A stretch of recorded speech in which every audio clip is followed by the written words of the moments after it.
Thank you for joining. I'm watching in case there's a problem, this chat, so that somebody can stop me in the case something weird happens again. There are a lot of questions probably about this, and we have people watching the chat in both the Zoom and the YouTube. So please put your questions in there. And this is all being recorded and will be made public. So you're going to see graphs and images that there's no reason to try to grab a screenshot. If it goes too quickly and you want to spend some time on it, it'll be posted immediately on YouTube, and you can go back and pause and look more carefully at the graphs and figures. So sit back and relax, and we'll get started here. So I'm Danielle Downey. I'm the Executive Director of Project APIS-M. The purpose of the talk today is to report out what we're seeing with a survey of beekeepers who are seeing sudden losses.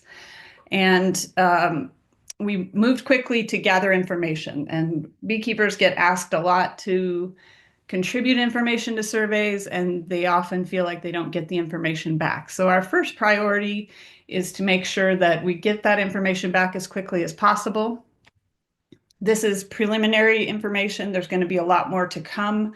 So the talk will also include the analyses that we expect to be able to report on in good time. So the structure of my talk, I think there's more people here than just the beekeepers who contributed to the survey. So I want to make sure to take a few minutes to orient you to the relevance of honeybees for everyone. If you like food, you need bees. So I'll spend a few slides on that and then jump into what happened this spring, who responded and how, tell you what we know so far, and also what information will still be coming. And probably some of you want to know how this compares to previous losses and have a context. So those are hard questions, but I will share what I can, and just know that we are hoping to share more information and have a great team of people working on these questions. So in the context of our lifestyles, honeybees are really important in our food chain. They pollinate our food, which is orders of magnitude more valuable to us than the honey production itself. So US honey is valued at about 350 million, but pollination is the real important thing we get from bees, and that's valued at 18 billion every year just in the USA. And globally, we're, again, orders of magnitude more in pollination value that bees provide us. Here's an elegant illustration from an article that we didn't write, but I think the image is very striking. So this is your produce choices with bees. Many of these crops you wouldn't get if you don't have a bee visit and pollinate the crop. It just disappears. So we need healthy honeybees. Honeybees are in boxes. They live in a big social colony. Not only are they generalists, so they can pollinate whatever foods, whatever flowers near them. So you put them on a truck and move them to where the crop is. And thousands of foragers will fly out and find that crop right in the moment that it needs pollinating.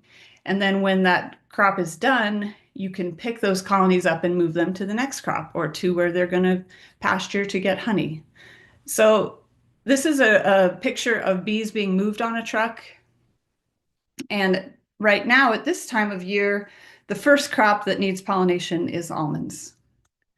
So it's no exaggeration. This map shows that a single colony can move around the US pollinating crops. And those almonds, which are blooming right now, in fact, some of them are done, require over 2 million colonies of bees. But as you can see, there's a bounty of flowers when the almonds bloom. But when the almonds aren't blooming, so before and after that bloom, there's not much for the bees. So there's not going to be a naturally occurring pollinator that can do that job. And once it's done, the honeybees need to move on so that they have better nutrition, and that crop is done and they go to the next crop like you see on the map. So this is why everybody should care about healthy honeybees. They add a lot of value to our food system. So that brings us up to the colony losses. Right now, at this time of year, to take bees to almonds, the beekeepers are moving their colonies out of winter storage. So many places, bees are still in winter. And when they go to open them and see what they have left, they have some predictions. They've made arrangements the year before for their pollination agreements many times. And when they open the boxes, that's when they find out how the bees did in winter. So this year, there was a lot of beekeepers who got surprised by the number of dead and dwindling colonies. And as those mounted, the beekeepers started to call researchers and say, we need some help. We don't know what's going on. Something is definitely not right. And something happened. And we're hoping that you can help us and get some answers. So as that was happening, Pam was asked to put out a survey to determine if these things were widespread or regional, to see what the beekeepers were seeing and how bad it was, if there was anything obvious, a common factor, and what we would need to do to provide resources to help. So the beekeepers called the researchers first at the Beltsville lab. This is a USDA lab. And they called Dr. Zach Lamas. He has interacted with beekeepers with spring losses in the past, and so this wasn't the first time, and he was one of their first go-tos. And he and Andrew Garavito went to California to collect samples, mobilized very quickly under the leadership of Judy Chen and Jay Evans in that lab. And here they are all cleaned up, receiving an award for their service. So really excellent response from the scientists that support our industry. And in fact, our intention with this webinar was to have them come and speak to you about their work. Unfortunately, they are not able to participate yet, but we do hope to hear from them just as soon as the USDA allows. In the meantime, you get me to tell you what we can about the survey. So the team of people that is working on the survey data is very skilled, and you can see here a lot of expertise from the USDA labs and from universities looking at the regional data and geography, the mite treatments, of course, the disease trends, the nutrition and landscape impacts, the economic damage estimates, and also the pesticide concerns. So rest assured that the information I'm presenting is only the first look at some of this data, and more insights will be shared soon from these scientists who are very interested in working with the data. So we don't have all the answers yet, but we're feeling great about the team that we have looking at this quickly. In addition to the survey, the samples that were collected in California will be an ongoing study, and the things that will be probed in those samples is looking for pathogens, and this is known honeybee pathogens using molecular methods, and also previously unknown pathogens in bees would be detected with metagenomic analysis. So I've gotten some questions about, could this be bird flu, for example? And if bird flu is in there, and there's no precedent for that being in there, but the metagenomic analysis would pick that up. Of course, pesticides are a concern for beekeepers, and so the pollen that was collected out of these colonies will be screened for pesticide residues and also looked at for pollen diversity. So the pollen that they have in their bee bread, it is a snapshot of the landscape and the nutritional forage that was available to those bees. So that's another layer they'll be looking at in these bee bread samples to see what the bees were foraging on. And also the microbiome and host pathogen interactions will be studied in these samples. We all know there's a problem with amitraz resistance, and a lot of beekeepers were concerned that maybe this was the explanation. And these samples will be analyzed for the genetics of amitraz resistance as well by Frank Rinkevich in Baton Rouge. And finally, Scott McCart at Cornell University has agreed to do these pesticide residue analyses, and the samples include bees, wax, and bee bread, which is the way that bees store pollen in their hive. But for today, I'm going to talk to you about the PAM survey specific results that we got from beekeeper input. There were 2 surveys, and they are both still open for input. If you want to open them and take a look at the question, these QR codes will take you there. The first survey was January 28th in response to all of these calls from beekeepers. And we took the data from there, the first tranche of data, and had 702 lines of data from 702 beekeepers. That's still open and we're approaching 800 now, and we will go back and grab all of the data for another analysis. But some beekeepers are still in winter conditions, so many of them haven't reported their losses yet and wanted to be able to do that when they take their bees out of winter conditions. So we'll leave that open for a little while yet. And then there was a second survey. 2 weeks later, we realized that it would have great value. We hold off from asking beekeepers for specific numbers, but we realized quickly that it would help us a lot to be able to have some real numbers. And so in the first survey, we asked for permission if beekeepers consented to be contacted for follow-up inquiry from a scientist or from us. And of the ones that said yes, we sent this second survey of 5 questions that is very straightforward, asking for the number of colonies that they had in June, and then how many they have now, if they were intending to go to almonds, and if they were short or able to meet their contracts, their commitments. So these are some relatively raw summaries that I'm going to share with you. The first survey, the goal was to determine if it was regional or widespread and how to support. So, of course, the survey was focused on the challenges that we know bees face, and this is primarily 4 Ps. The parasites that kill colonies, like the varroa, the pathogens that they vector, like viruses. Pesticides are a big concern, and so this was another part of the survey that we asked beekeepers if they had some indication or information about if there was a pesticide exposure, and also poor nutrition. So there's management decisions that beekeepers make about all of these things, and those were the focus of the survey. So after the second survey was launched and we got about 100 responses with actual numbers, we were able to then make much more accurate assessments of what was happening. So of these survey respondents, the 97, they had 622,000 colonies in June, and then in February, about half that. So these are only from these respondents, and this represents capturing a really large amount of these commercial beekeepers entering their data. They expected to take 400,000 colonies to almonds, and it's estimated that 1.8 million colonies were needed for almonds. And the number of colonies that they were short was about 85,000, but they still weren't ready to report all of those in the survey when we captured this data to analyze.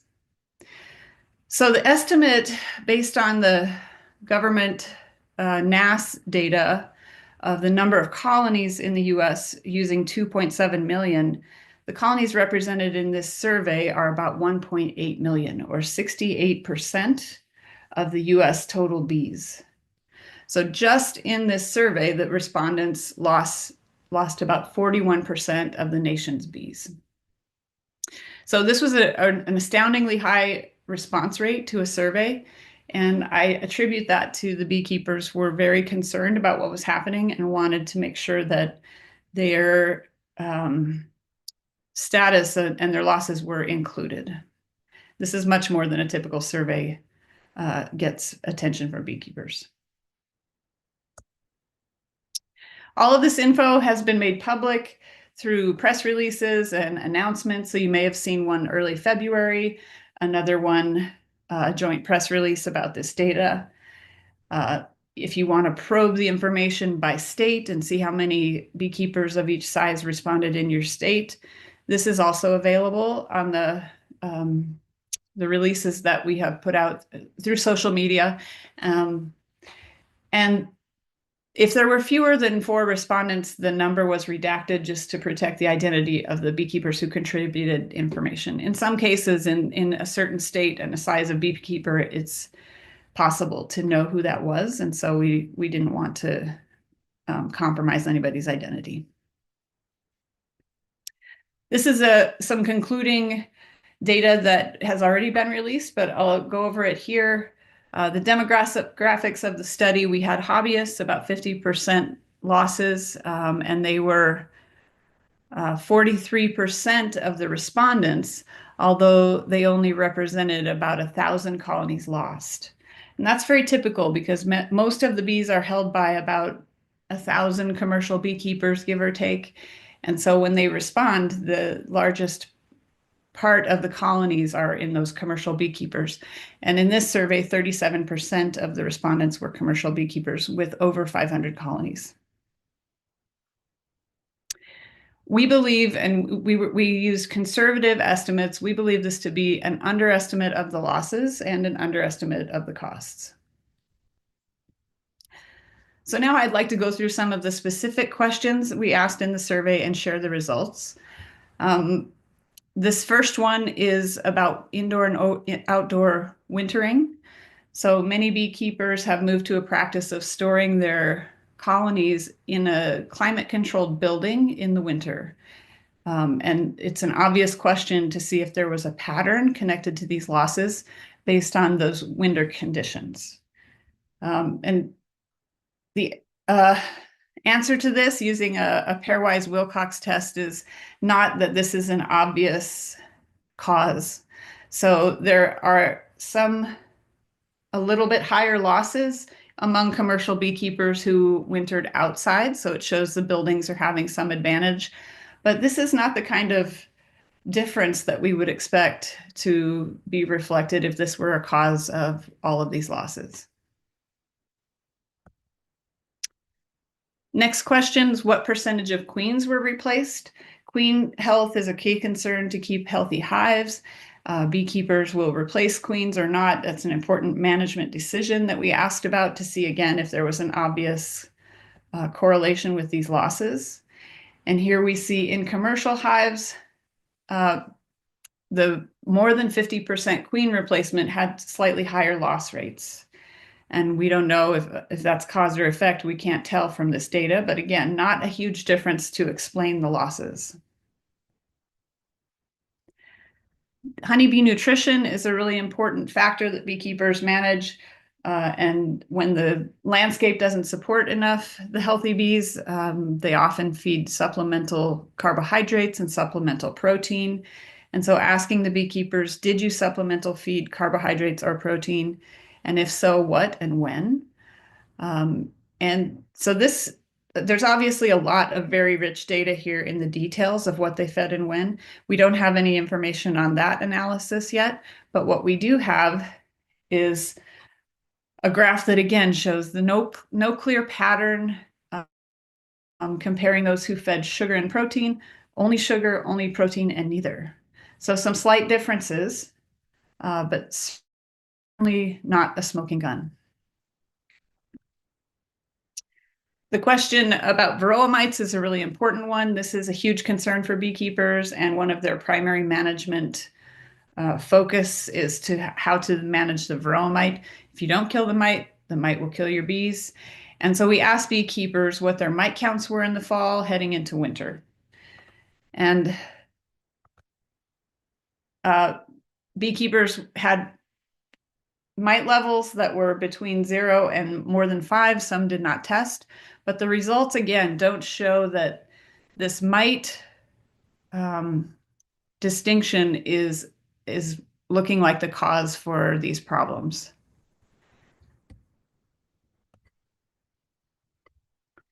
Again, we have some very rich data that the beekeepers wrote down what they do for varroa mites, what they use, and when. And so this is a data set that will be very useful for researchers to look at the different treatments and understand how successful they were, and hopefully we will get more information out of those lines of data. But as you can imagine, if everybody wrote that down and you had 700 answers to sort through, it's going to take some time to clean that data and organize and look for more detailed trends. So this is that summary data again. And so the losses for comparison to colony collapse disorder, that was estimated at 750,000 to 1 million colonies lost. And so even with our conservative estimate, we're above those numbers. And to put that in perspective and do some extrapolations, if we consider each of those colonies worth $200 to replace, that adds up to about $225 million. That doesn't include labor or inputs to build them or add colonies. The economic impact, so those colonies presumably would have gotten some income from pollinating almonds, and a conservative estimate of $181 per colony almond pollination. That income for the colonies lost is $428 million. And if we take the loss rate from this survey, which is a pretty robust number based on the data set, and add those colonies in with the same level of losses, that total estimate is over $634 million. The additional impacts are that those small colonies are not going to produce honey, so that's not considered. And they would have gone to further pollination contracts potentially, and none of that is added into this estimate of losses.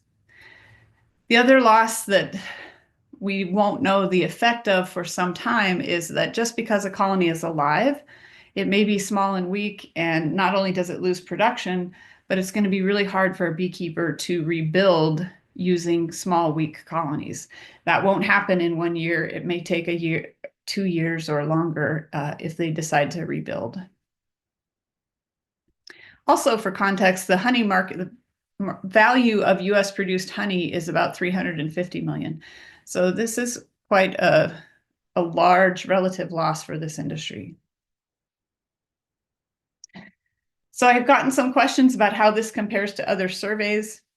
Surveying this industry it happens through the USDA NAS and also through the beekeeping survey that used to be BIP and is now at Auburn University. So we do have numbers, although the survey that we did had really high participation rate. And these surveys don't have the same demographics. They ask different questions, they're asked at different times of the year, so it's not apples to apples. But I think that one of the most telling things, as I said, is that beekeepers were worried and they took this survey, and something different likely happened this year. Just a plug for the survey coming up that opens April 1st. That used to be the BIP survey, and now it's happening through Auburn University. And we would like to encourage beekeepers to take that survey. And that survey will likely capture more detail about these numbers as well. So this is the previous survey. Previous year, we had losses among commercial beekeepers around 55%. So that was a high mark over the years. And now with our results, it's even higher than that. And you can see here, this is one of the greatest things to come out of colony collapse disorder, was starting to record careful data and consistently gather survey information from beekeepers year over year, and to realize that there were losses at different times of the year that we hadn't anticipated. So you can see the survey started just thinking that bees were lost in winter, when in fact a lot of the summer losses and are added up to a much higher annual loss than just winter. This is some NAS data, and you can see here we're at loss rates of about over 40%. And this is, again, is for the whole year, and the PAM survey that I'm talking about was not for a complete year, and it's still higher than this result. One more graph to illustrate the losses in context. This shows over multiple years the number of colonies they started with in blue, the number of colonies that were added in green, and the number of lost colonies. So an important part of the story, and the reason that beekeepers are still able to keep their businesses moving forward, is because they take what they have left. Those strong colonies can be split, and you add a queen and you rebuild your numbers. So this graph shows that each year there would be lost colonies, but the beekeepers would work hard to rebuild the numbers each year. But the problem is, in this picture, you see a colony on the left that's a strong colony, and that's going to be able to be split and divided to rebuild more numbers.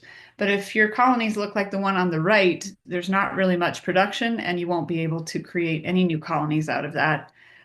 for at least this year and possibly longer. So the consequences of these losses will take some time to understand, not just now, but looking ahead in a year or two. And the other part is beekeepers are deciding right now how much inputs they need to put into rebuilding and choosing how much they can afford to rebuild, especially knowing that there's no certain recipe for success. This has taught us that we don't really know what's going on and the catastrophic loss could happen again. So deciding how much to put into your bees is a really critical question for beekeeping businesses right now. There are some visuals that have been released already so that you can look at the state data, state by state. Here we see North Dakota is a different color, and that's because North Dakota has a lot of commercial beekeepers. And when they reported, we had to assign a state to each data line, and it was their summer state. So North Dakota had a lot of colonies. There were a lot of reporting beekeepers from North Dakota, and so there were heavy losses there that added up. These visuals show the colony loss rate per state by beekeeper size, and also the number of survey responses based on the beekeeper size. And these will be available for you to look closer at your states of interest. The question of climate region is also a good one, and here we see some data. It's interesting, and you may have gleaned some interesting regional data for yourself, but for me, there's no clear conclusions that we can make about this data. So, all right. So the other important part of this project was the samples gathered. The Beltsville researchers went to California because those bees that were dwindling were being moved into almonds, and they went and intercepted them and captured bees before the colonies were already dead. They also did sample dead outs. They took nearly 500 samples in about 155 colonies and dead outs in 9 different operations. And they're still receiving samples from beekeepers. They collected live bees because that's a snapshot of the current exposure of the colony. If the bees have pathogens, if there's pesticides in those bees, it's a fairly recent exposure, and you can see their health through the virus analysis and nosema and many things that are attacking the colony right now would be seen in that live bee sample. The bee bread is stored pollen that the honeybees have in their hive, and that can be looked at for contaminating residues and also pollen diversity, which of course would have happened the last foraging event. So the bees that are coming out of winter, they didn't get that pollen during winter. They didn't get the pollen when they sat down in almonds. It was probably the conditions last fall that we're getting a snapshot of looking at that bee bread and stored pollen. And then wax, which is a much longer reservoir for residues in a beehive. So these will be analyzed. Beltsville in particular is taking a 4-tiered investigation approach to determine the causes, which includes pathogen screening for all known viruses, pesticide residue and pollen diversity screening of the samples, metagenomic analysis to detect anything new, and microbiome and host pathogen interactions. And this is a slide you've seen before, but again, we're looking also for amitraz resistance, and pesticide residue analysis will be done by Dr. Scott McCart at Cornell. He has received samples already and plans to start them next week, which is a remarkable set aside of a lot of other work to prioritize these samples. And he expects to have results from these samples within about 2 to 4 months, which again is there's not many labs that do this kind of work. The ones that do have a long list of backlog samples to process. So it's really supportive of him to make this effort a priority for us to have some answers. You can see the residue screen list on the Cornell website. And because you can't test for all the residues in one test, the samples will be divided to do further testing for residues that require a different type of test. Scott also has the information about the beekeeper suspicion. So as part of the survey, they were asked, um, what do you think pesticides were a factor? And if so, what can you say about it? There were some late sprays for soybean aphid, for example. That information is captured in the survey data and was given to Scott as well to be sure that his screens and the residues he's looking for match what the beekeepers had concerns about. And I just want to also point out that One Hive Foundation has generously agreed to help fund some of this. These tests are also very expensive. And of course, nobody budgets very well for a crisis. And so it's really great to have some support to get these analyses done right away. So that brings me to the end of my slide. I have several thank you slides. First of all, the USDA lab really went to heroic measures to respond to industry and help look for answers. So please thank them. This has not been an easy time to be at the USDA. The research labs, also the Office of the Chief Scientist, have all been meeting regularly and processing this information, even during these difficult times at those labs. I also want to thank the industry partners who collaborated to raise awareness and gather information, including the Honeybee Health Coalition, the American Beekeeping Federation, and the Honey Producers Association. If you're a beekeeper, there are extension specialists near you who are working to share information and help educate beekeepers. There are apiary inspectors and also bee clubs. And to the media, we've had a lot of inquiries, and this is not an easy media cycle to break into, but honeybee failures are really important in our agriculture and food supply, so we really appreciate people helping us tell this story. Also, I think it's important to recognize that there are about 1,000 businesses that provide commercial pollination and pollinate our crops, and many of them are family businesses, and for them, this is a very personal hardship to try to keep their business moving forward. Honeybees are not endangered, but the real risk is that if these businesses can't stay solvent, there's no backup plan. The way that we grow food requires a pollinator service, and we need those bees to do that. So I'd like to thank the beekeepers who are working to provide that, and also remind everybody that if you like to eat healthy food, you certainly rely on honeybees. And one thing that we can do to support our beekeepers is buy US honey. That's the product they have to sell, and it allows them to invest some income to rebuild their businesses, which is taking more and more every year. With that, I would be happy to take a few questions and also just say that hopefully we'll have more information to share with you from the scientists who are working on it. As soon as they can come and speak, we will plan another webinar when we can. All right. So I am looking at the questions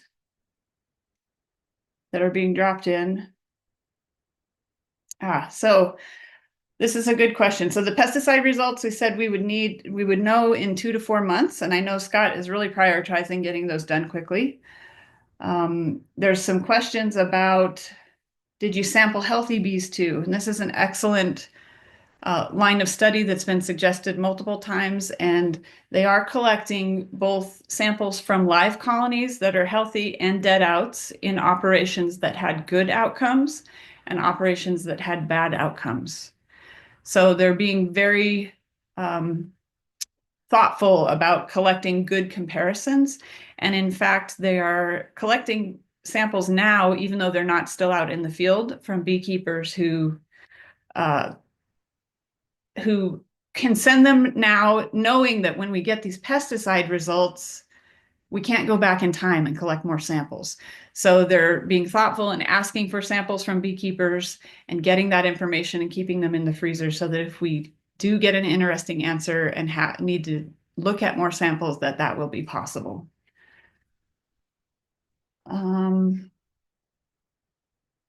What differences are the IPM for beekeepers now losing bees and heavy losses? I think this is a question about the different mite treatments. And we do have really, the beekeepers generously shared a lot of information about their management of mites. So we're organizing and cleaning that data to determine, so for example, if there was amitraz resistance, we're studying the genetics of the bees to see if they showed the resistance genes, but also we'll see the answers from the beekeepers who said that they use amitraz and see their losses and if there's any patterns that emerge from that there. Question about, it looked like loss rates last year were high. How hard was the splitting, and is this a ripple effect and a tipping point? Absolutely, it is.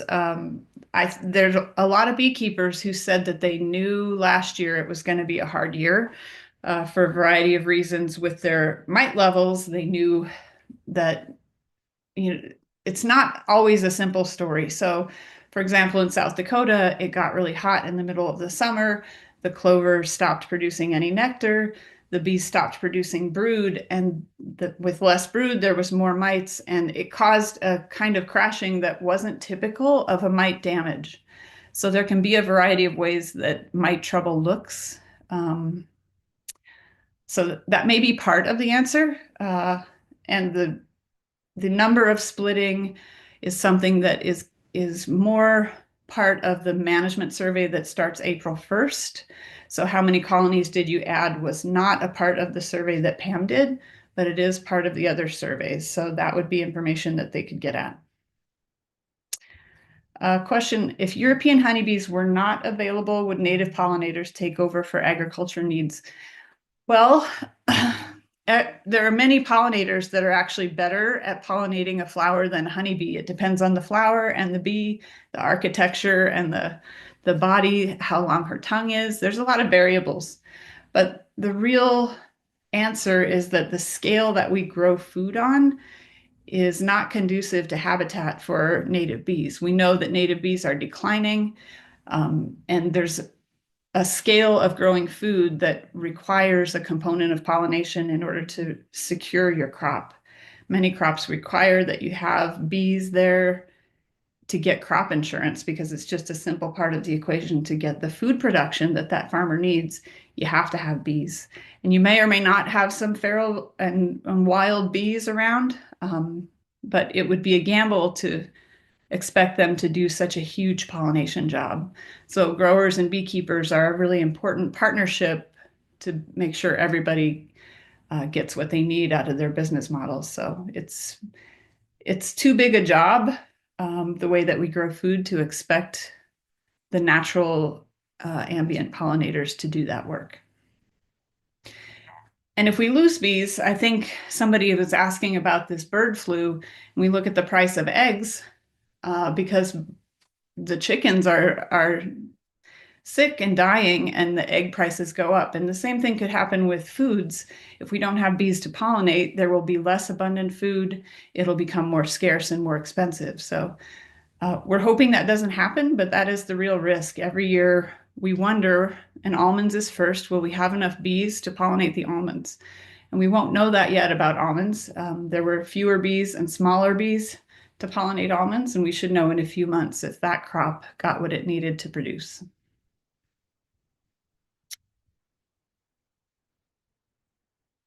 Were losses determined coming out of wintering buildings or on arrival in California? Were they open before transport?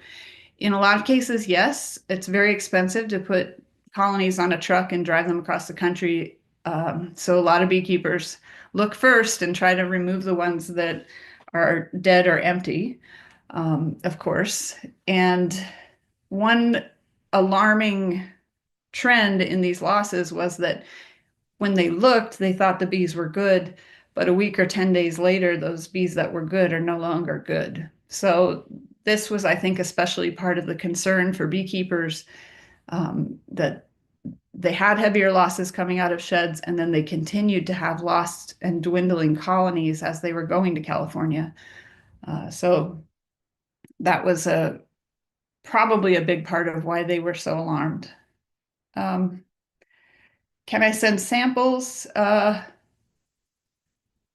are some sample, if you have a commercial operation, the samples would be from a large operation. So there may be an opportunity for samples, although they're not actually going to be processed unless something happens later in the future. So I'm not sure how many they need. And they're certainly not putting out a public call for samples. So don't mail samples yet. You can reach out to a contact in the press release or send it to me, a question to Project APISM, and we'll see if they need those samples. To what extent will the government cuts and layoffs affect your study, relying on USDA, ARS, and US-based labs and agencies? That's a really important question. We don't really know what to expect. I don't think any of us know.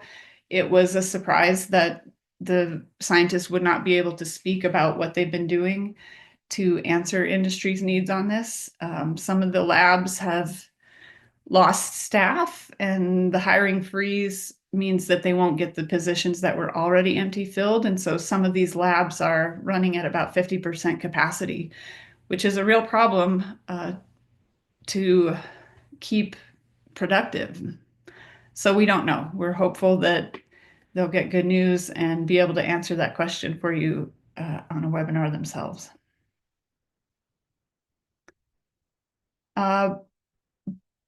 Was it hobby and sideliner beaks that didn't treat for mites in the fall? I'm not sure. One thing that was interesting and different about this data is that normally the smaller beekeepers have higher losses each year than the commercial beekeepers. And in this year, commercial beekeepers lost a lot more. So that's especially alarming. A commercial operation would typically have a lot more experience and knowledge and do what works because their livelihood depends on it. Whereas oftentimes a hobbyist, if you lose one colony and you only have two, it's 50%, which is pretty high. But it's also not going to be difficult to replace one colony. So I'm not sure how the treatments aligned with hobbyists and sideliners, but I can say that if a commercial beekeeper did not treat mites, they probably would not be still in business. So I'm going to guess that's the case. Let's see, it's hard to read these in real time. How are summer losses calculated considering colony growth and splits? The beekeepers know. They know how many splits they make, and that's part of the survey, so they calculate it. And they've got the rate of creating new colonies and the rate of collecting dead outs, and so that's what goes into the surveys to compute the number of colonies. If replacements occur by splitting and adding queens, what are the costs? Principally labor and opportunity. Absolutely. Labor is by far the most expensive concern for beekeeping businesses, but also this year, in recent times, the cost of sugar has become much higher and shipping has become much higher. So the inputs all around are climbing. And the opportunity cost is something, especially with this year's losses, that each beekeeper would have to calculate that on a business by business basis. The respondents that suggested they thought something else was going on, the other suspected causes, we do have that data. It's a lot of messy data to read. I mean, it's interesting to read, but it's hard to return to you any kind of a summary because each person had their own answer. So we're working on how to clean that and make it available. If we can, we will. Is there emerging information about potential funding for losses? Beekeepers who are seeing losses are being encouraged to apply for ELAP. I'm not sure if, I mean, that was a week ago and things are changing so quickly with federal programs. I'm not sure where that stands right now, but we're certainly watching. And even if beekeepers get relief to rebuild and buy what they need and try to increase their bees, if bees are available to build more colonies, the real concern. After keeping those, we have to keep those guys in business. But also, how do we prevent this from happening next year? What are the larger changes we need to make? I believe forage benefits pollinators, and we need more good, healthy forage on the landscape to support all of our pollinators. So hopefully we can see some positive change on a much longer timeline than the relief that the beekeepers need desperately to rebuild right now. Monarch migration loss has also been high. Are the colony losses coinciding? That's a really good question. I think that monarchs and honeybees have in common that they need good habitat. They need good, clean habitat. So if there's not enough healthy forage, and that's flowers, or if there's pesticides hitting that forage, they all suffer. So there's maybe not an explicit connection between the losses of butterflies and bees, but certainly they all benefit from many of the same things and suffer from many of the same things. So probably uh, it's a similar story. Are pesticide data available yet from the last losses? That's a great question. The last time this happened, and it was the Beltsville lab that responded, they did get some pesticide test results, and those are in the process of being shared with the beekeepers that submitted them. And I know that they're working on writing up those results to share more broadly in a publication. So there is data available that each individual has, but I don't think there's been a release. That incident was published in a paper, and Tessa, maybe you can grab that link from with one of the first releases that Pam put out. We have the link to that publication that tells the story of the losses, and this was primarily in Florida, and it was a quick case study and shared all of the pathology, virus, and all of that data, but the pesticide data wasn't done yet, so that's still yet to come. I'd like to know how many hives were actually placed in almonds versus the total demand. Was the industry actually short? That's a great question. And you can imagine it would be really hard to answer that with confidence. I mean, people know how many bees they put down, but I do believe there's probably a lot of smaller colonies and fewer colonies than either beekeepers or almond growers would have liked to have placed.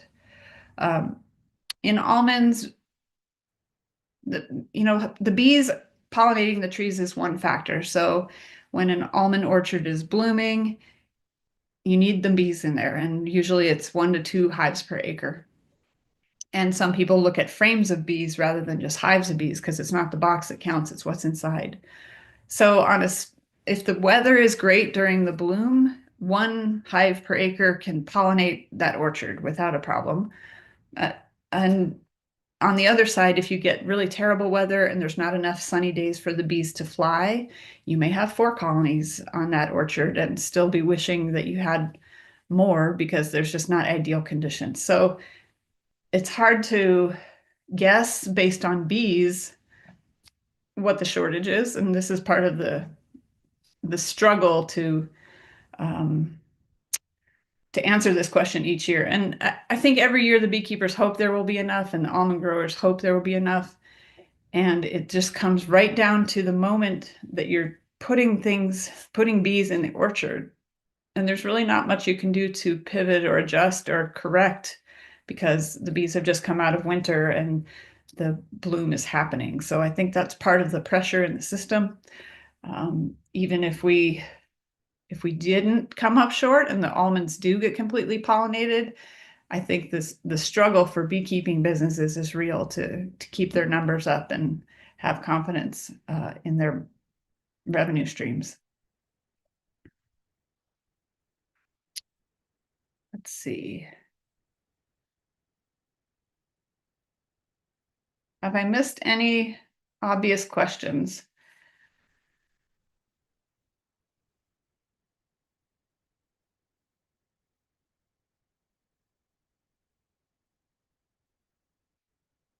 Um,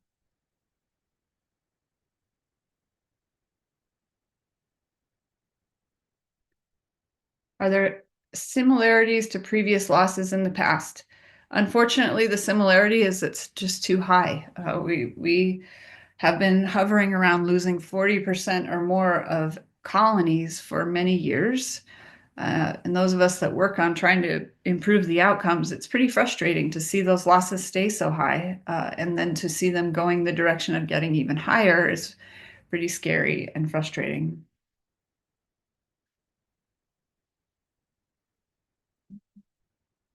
Oh, is it tropy? No, I don't think it's Tropicalaps. Tropicalaps has not been detected in the US, and more than ever, people are watching for it. There are apiary inspectors that now have been trained and understand what to look for. And so, especially in these colonies where the scientists are going and taking samples and inspecting, certainly that they would notice if there was something strange in there. And also the genetic testing would pick that up. If they didn't see it, it would still be in those results. Do we know if Europe is seeing losses also? I don't know that. I know the losses in Europe are also high, but I don't know what they are right now this year.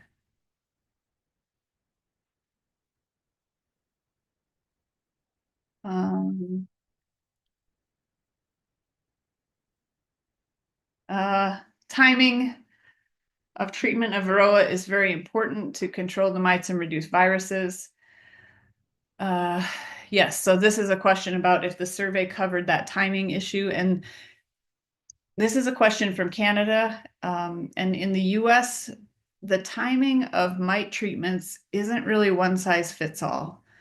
The climate conditions and the forage conditions and you're moving bees around. So it is really important to time it right. And I know beekeepers are very frustrated because some of the tools that they have in their toolbox are limited and difficult. So, for example, um, there's certain stuff that is much easier to kill mites with, like amitraz, but you can't use that during honey flow. And the organic acids, oxalic acid doesn't kill under the cap. Formic acid can be hard on queens. It also can be difficult to use depending on the temperature and the humidity conditions. So it's not just the timing. I think that the tools that we have are just not very simple to use. So optimizing those treatments, I think, is a focus of a lot of projects right now to figure out what's still working and how can we prescribe some reliable protocols throughout a year that are going to be successful for beekeepers. I think a lot of experimentation happens, and it would be good to have data about what's actually working. Okay. Uh, I see a bunch of questions, and certainly if you have more questions, we will try to answer what we can. The fact is we will have more information, and I think these questions will be great for us to inform the speakers at the next webinar. To see what your questions are will be helpful for us to plan that next event. All right. Thank you very much. Um, I hope everybody has a great day and better news than talking about the struggles with beekeeping.